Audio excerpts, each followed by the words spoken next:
ধনু রাশির জাতক জাতিকাদের জন্য 12ই এপ্রিল দিনটি জ্ঞান অর্জন ও ভাগ্যোন্নতির জন্য অত্যন্ত শুভ।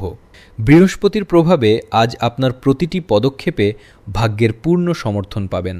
কর্মক্ষেত্রে নতুন কোনো আকর্ষণীয় প্রজেক্টের প্রস্তাব আসতে পারে, যা আপনার ক্যারিয়ারের মোড় ঘুরিয়ে দেবে। ব্যবসায়ীরা আজ বড় কোনো আন্তর্জাতিক অর্ডার পেতে পারেন। যারা উচ্চশিক্ষার জন্য বিদেশের কথা ভাবছেন, তাদের জন্য আজ কোনো শুভ খবর আসার সম্ভাবনা প্রবল। আর্থিক দিক দিয়ে দিনটি লাভজনক, তবে দীর্ঘমেয়াদী বিনিয়োগের পরিকল্পনা করা শ্রেয়। পারিবারিক পরিবেশ অত্যন্ত মনোরম থাকবে এবং ভাইবোনের সাথে সুসম্পর্ক আরও মজবুত হবে।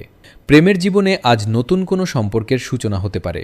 স্বাস্থ্যের দিক থেকে আজ আপনি বেশ শক্তিশালী অনুভব করবেন এবং দীর্ঘদিনের কোনো রোগ থেকে মুক্তি পেতে পারেন। আজ আপনার শুভ রং হলুদ এবং শুভ সংখ্যা 3। গুরুজনদের আশীর্বাদ নিয়ে নতুন কাজ শুরু করলে আপনি অবশ্যই সফল হবেন।